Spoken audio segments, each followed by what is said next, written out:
this, and it took the whole day yesterday, the whole night. The Bentley boys seem to have a problem. Are you sure you're getting this on film? This is good. Can we have a push? What are we supposed to be listening Yes, to, Adam? starter with a problem with the starter motor. Peking to Paris on tow. Very technical. Usual problem. Just requires some technical assistance. Hang on, stop. Just put your tongue on the connection. Try it. Stay there, you got to change gear or something. Now what do we do?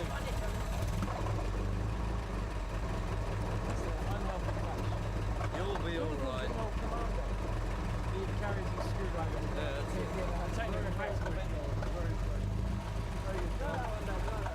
Just try doing that on a modern car with computerized ignition and sealed units. It's finesse like that that distinguishes the Bentley boys, nursing their old car along with the delicacy of Swiss watchmakers.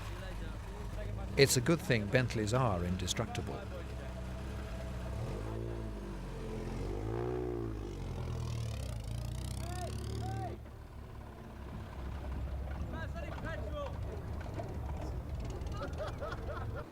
On the route today, Ayatollah Khomeini's birthplace.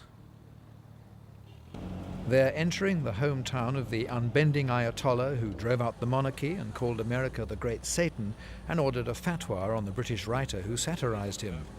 But what's on Fingers Phil's mind is catching his rival, that white Ford, a crowd he doesn't need.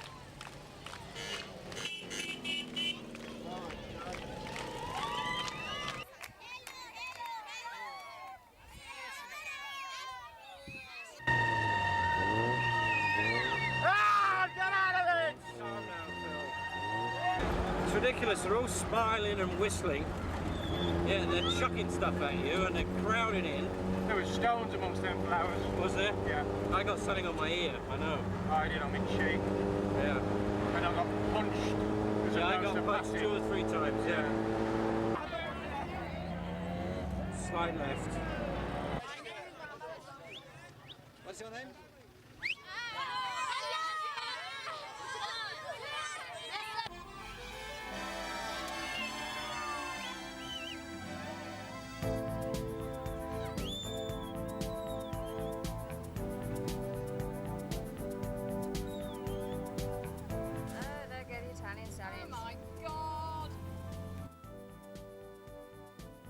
In the Packard, Too Tall Don, the one-time congressional candidate, has come through the crowds with no frustration at all.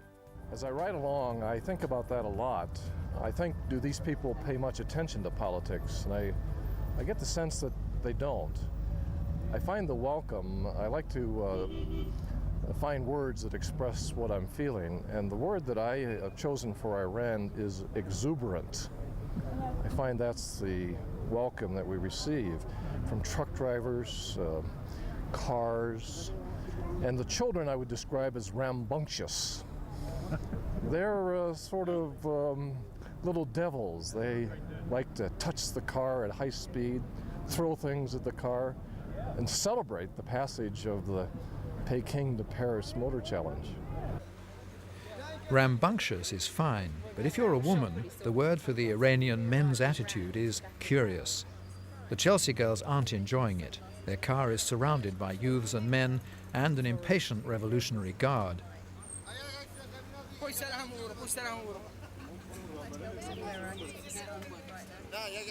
The thing you notice about Iran particularly is the way that men gather to watch you. We're at a fuel station now. I'm sitting here in the car and people just stand and look. I suppose Western women kind of semi-veiled is a fairly unusual sight, but I find it distinctly uncomfortable to sit in a closed car like this with so many faces pressing around watching. And Iranian women are very, very modest indeed, completely covered up, apparently completely docile. The women may be docile, but Fingers Phil has found some people in the crowd at least as aggressive as he is. We had some very nasty, aggressive people. in that largely pleasant crowd who were throwing rocks wrapped in their flowers. Dirt and grit and stuff. And they weren't moving out of the way, so I drove at them. They moved. See you guys. He's still leading the field with the fewest time penalties, just ahead of the white Ford.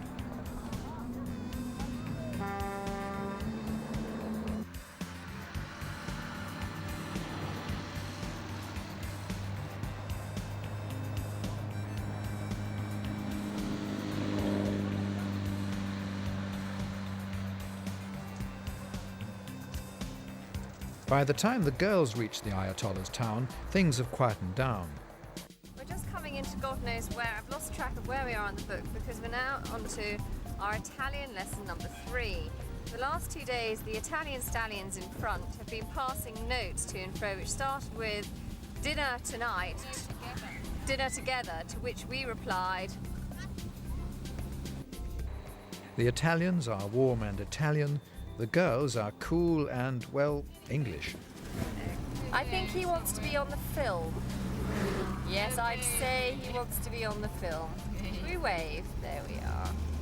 No, I'm not sure. I don't know what he's doing. He's going to be sick.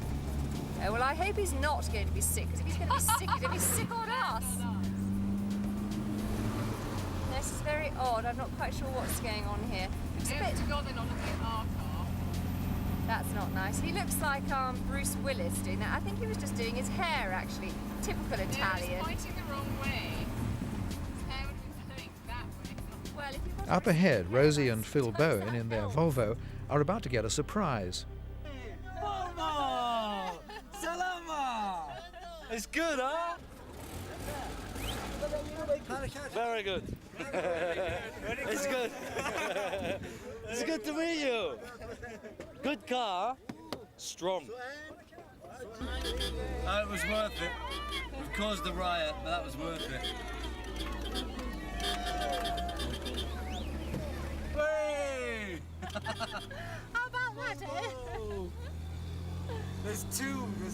Apart from the ones in the rally, we've seen 2, haven't we? We saw the one. Where was in India? Well, the hippie in Kathmandu. All right, that's right. Charlie's you want a beer?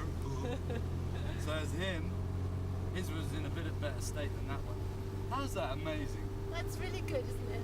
Finally found a Volvo Amazon here in Iran. It's perhaps the 500th village since we left Peking, and they've heard that the mad motorists are coming, and everyone wants to see.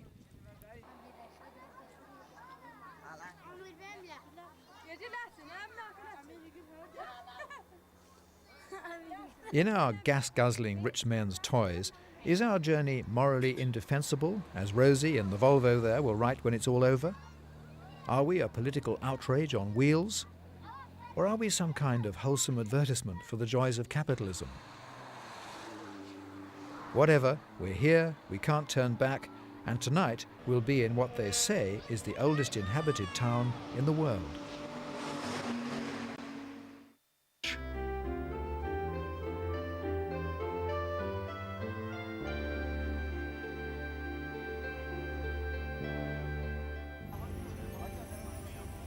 Today our destination is Tabriz. Francesca heads for the start in a place popular with bands of joggers chanting what sound to us like fierce Islamic slogans. Have they been telling us, "Go home, vile infidels"? Or are we getting paranoid? Suddenly they're calling us pioneers. Pioneers who bring the message of friendship between nations are welcome. Oh, hi guys.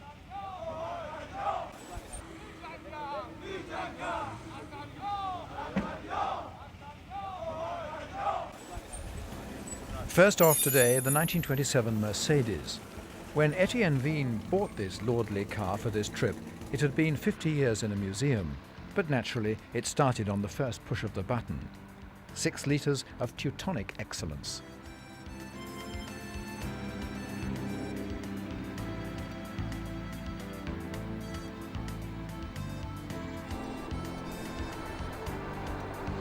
Here come the Bentley boys. Morning, chaps. Their 1929 4.5 litre is a slightly more racy antique, and it's running way ahead of the Mercedes on time penalties. Well, you can't really beat English engineering or British style. Morning again, chaps.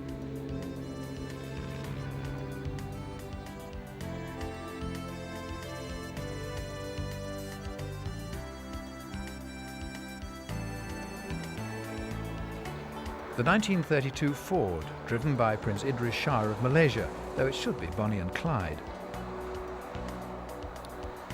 What do the Iranians really think of us? Their Ayatollah called America the Great Satan.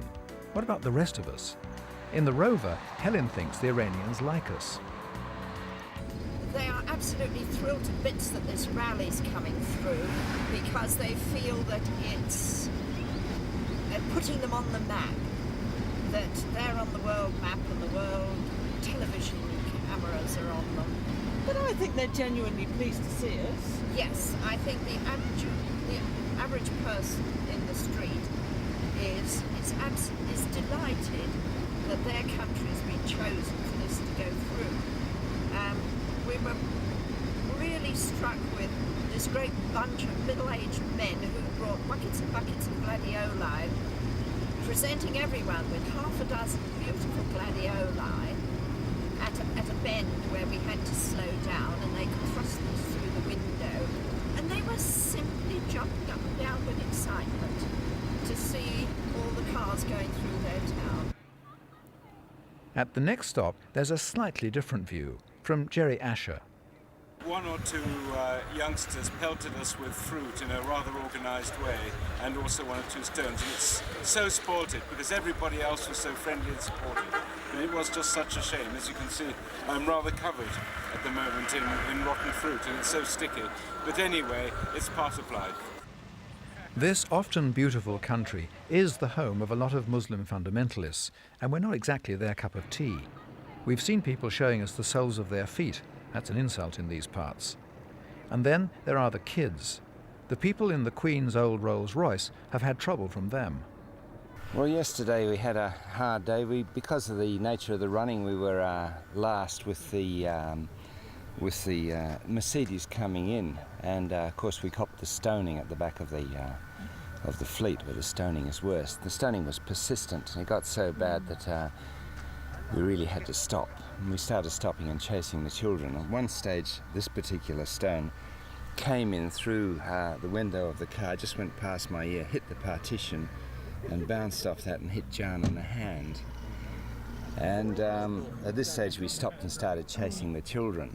Not that we caught them, of course. You mean you got out? Oh, yes. Yes. We did a U-turn, chased them. And thereafter, every time we were stoned, we stopped, got out, stood on the horn and started chasing the children. This started to attract the attention of the police, and the police, of course, would do nothing initially, but when we started chasing the children, they did. Do you think that to some extent we've brought this on ourselves by coming here with flash cars? Well, I think there's another way of looking at that too. If Iran wants us to spend extra days here, which they have done, then they have also a responsibility to look after us. We've been travelling through a lot of countries where obviously there's social difficulties and poverty. Sure, big flash cars don't help. However, I don't think that's the whole picture. If there is a big picture, Etienne's not bothered, at least. The Rolls-Royce rolls on. Are the stone-throwing kids just kids, or are they organised by hostile adults? Whatever the truth is, we're coming to another town. Since the stone-throwing yesterday, we don't feel quite so confident coming into a town. We look around rather nervously to see what we're going to get. Flowers or rocks, or maybe both. The trouble seems to come when there are school children around. There aren't too many here.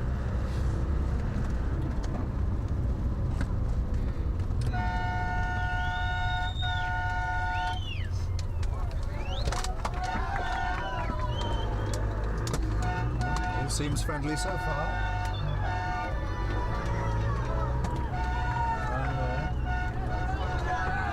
They do have a lot of police on the ground now.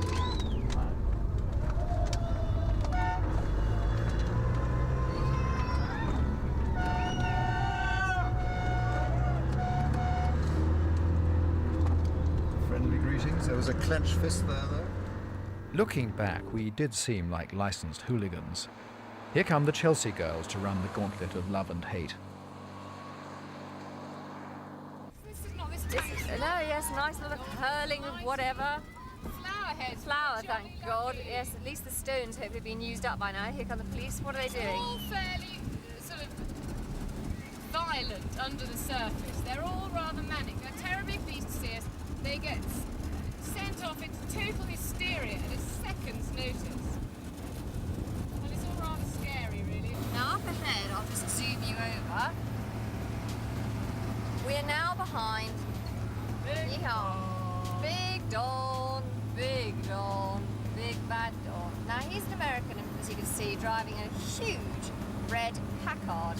And we've decided if anybody's going to get shot, sadly, Don, it's you, because you're the best target. You're the largest and the most definitely American. So we're just going to leave you. I can't go past. He sort of thinks we can, but we're not sure. We can, we can't, we can. Yes, there is a fire signal. Sorry, Don. We're going to leave you to it, because we don't want to be aimed at by anything, and I have a feeling that you are a prime target. Bye! He is such a nice man. Gave us $100 towards our charity in Lahore, the Brook Animal Hospital. What a darling. In fact, Too Tall Don, in this symbol of America, or the Great Satan as they say around here, has come through unscathed.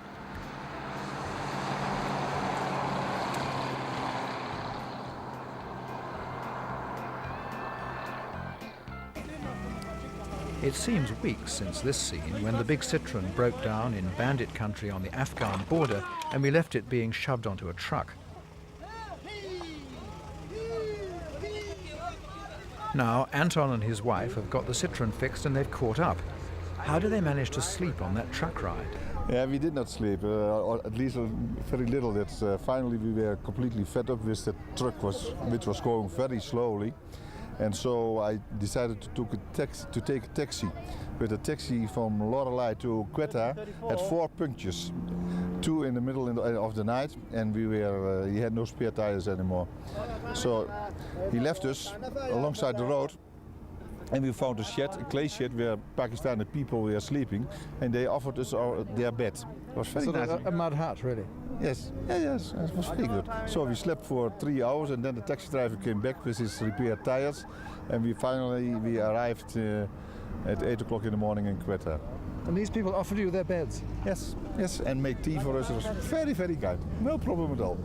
At first we didn't want to sleep, but then we said, yeah, okay, what can happen to us? So we went to sleep. There are supposed to be Afghan guerrillas operating in that area. Yes, yes, yes, but we are very friendly people from Holland, and they know. There's no stopping some people. There's the ugly but potent Ford Anglia, and its ancestors, the 2 fast Ford coupes from Alabama. One of them is running second overall.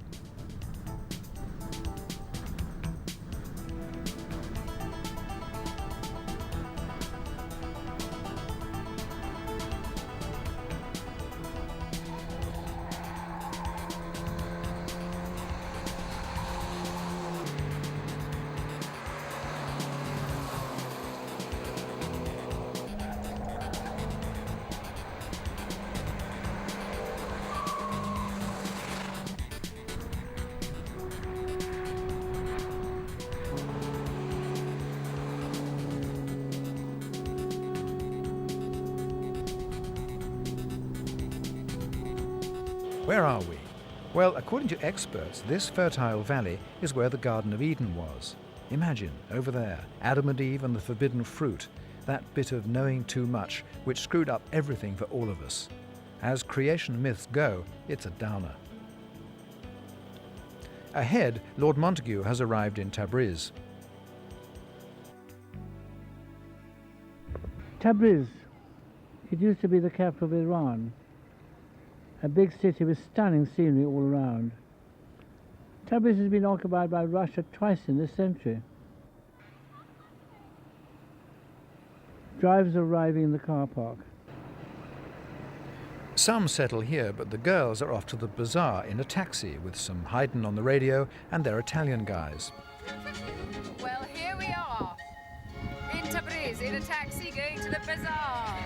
Francesca, Fabio, Roberto. And somebody else. And the taxi driver. And we've been told to cover our hair up.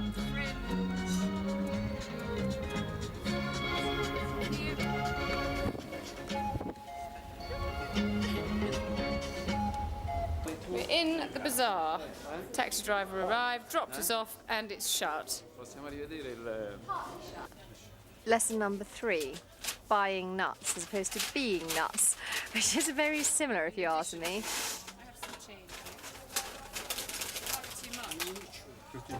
What exactly is all this stuff? What is this? What are you eating? What are you eating? What's this? He's stealing. He's stealing nuts from the shop. Indeed, that means that he just put his hand in one of these interesting... Just, look, he's going to do it again. Nope. I have no idea what all this stuff is. No, now he's stealing raisins. I can't believe it. He's pretending. No, don't put it... Oh, thank God for that. I thought he was going to put it back in the sack. Man's been quite good about this. Oh, dear. Figs are called Vicky Sickies. They look delicious. Smells okay. What do you think? Let's try one and see. The proof of the pudding.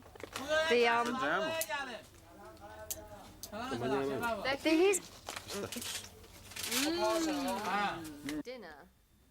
Later, in their hotel room, Jennifer and Francesca attempt a gourmet dinner for 4. We've now gone upstairs to eat with Roberto and Fabio. We've invited them to dinner, and tonight we're going to have lasagna, followed by pasta, vegetable parmesan, and finished off with, here we are.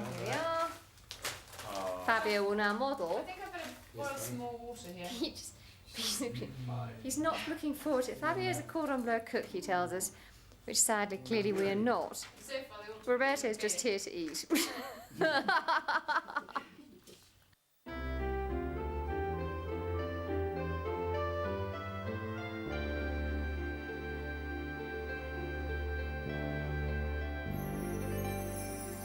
Dawn in Tabriz. Just had a tremendous thunderstorm. It's 6:30 and everyone's heading for the border to get their first drink for a few days. Here we come again, another dawn, another foreign road towards another frontier. What am I doing here? Earning a living? Having an adventure? Adventure? I hate early mornings. Look at the team here, weary, beat, whacked, slumbering into another day, and all of us smoking Paul's early morning cigarette.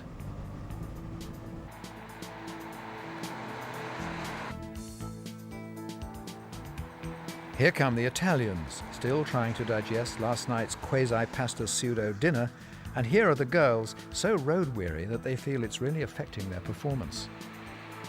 I know it is the effect of fatigue that has stopped us thinking the most simple things, not just to put a notice up to get the howler wheels, but also things like where have we put something. Certainly I've done that. I know I put something, but I cannot remember where, and I normally always remember where I put something. But just loads of things, they just don't get done. It's horrid. You have to do things as you think of them, or they will not get done until something happens or someone else says it, and you think, oh yes. In fact, you might not even think, oh yes. You just do it, and then If you let anybody break into your train of thought, that's it. It's probably gone for the next fortnight. Fingers Phil is still leading, but someone has alleged that his car is not a true Jeep. I don't know whether this is the same guy who was complaining about the engine. But the theory is apparently that the engine's a BMW dual overhead cam 5-bearing unit with a post-war Jeep rocker cover, pressed steel rocker cover rammed over the top. This is ridiculous. So anyway, I'm not too worried. I've got all the papers. Exactly, yeah. That mountain is in Turkey, and in Turkey you can drink. There's been no alcohol in Iran and precious little in West Pakistan. Jennifer is thirsty. The organisers of faxed ahead to the hotel, which is an extremely sad state of affairs, but there we are. That we're coming in and we all need a drink. There'll be 200 drunk drivers tonight, followed by 200 hungover drivers in the morning. A lot of time penalties tomorrow, a lot of time penalties tomorrow. We'll leave Iran here at a place called Bazagan. When we came into Iran, we got an almost ecstatic welcome, but here they seem inscrutable. In the Bull family's car, the mother-in-law is tearing off her Muslim total cover. Helen, not in the car, please. There are a lot of men around. You're not filming me now. For goodness sake, I've just been climbing into I am. shorts and shirt for some reason. Blimey. Oh, steady.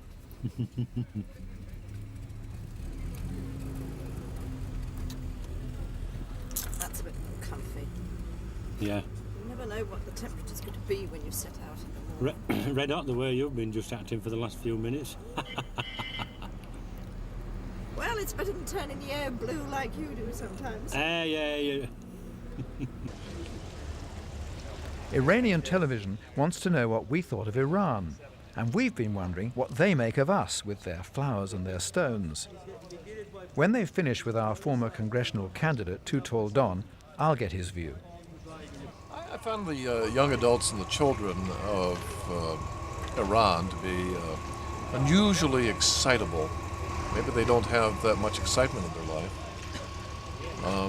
I visited with some local people about it, and they said it was quite normal for children here to be very expressive. So I think they're entitled to the benefit of the doubt. What about the stone throwing? What do you make of that? Well, Jack, I want to talk to you about the stone throwing because I'm very pissed about the whole experience, and if I could lodge a protest to the United Nations, I would do it right away. But I've decided to withhold and wait for a formal apology from the Prime Minister.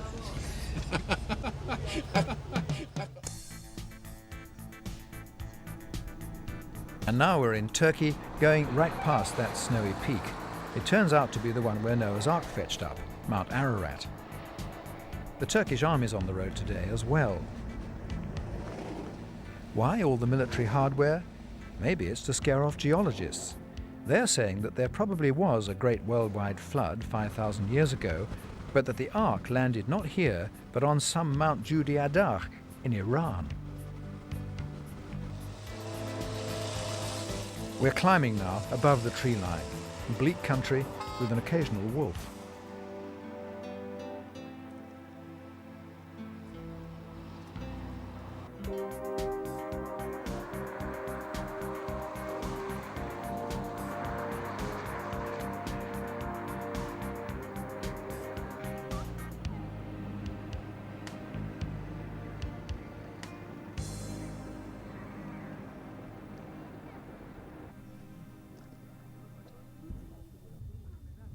An out-of-season ski resort is our home tonight, Palandokan.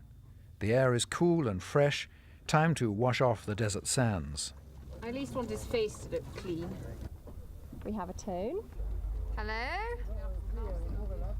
Oh, yes, now that sounds like you. Hello, Nita, it's Francesca. Guess who? We're now in Turkey, so we're feeling much better. We managed to take our scarves off for the first time in 7 days. Heaven. You cannot imagine what it's like to have to be dressed up like that for days on end. And change wheels and stuff.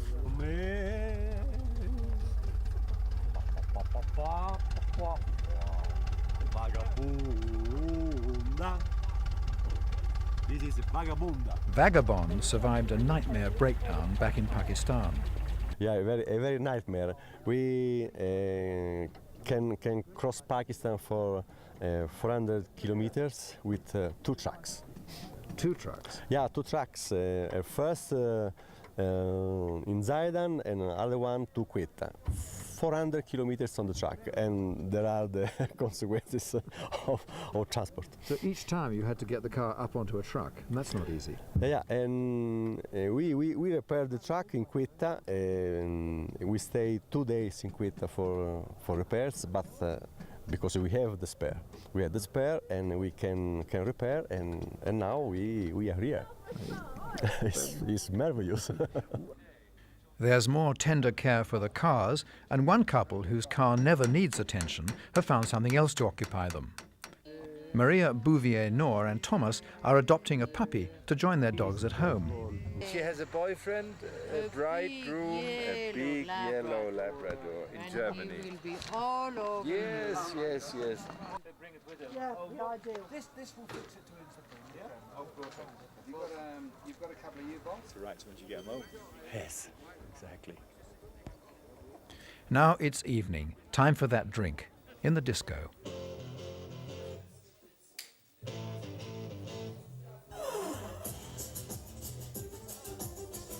This is Francesca stripping off. It's boiling. She's had a whiskey. So cold. No.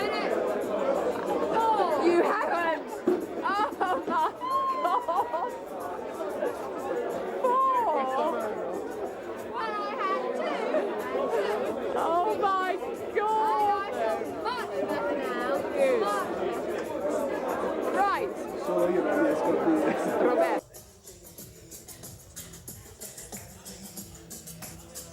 I feel very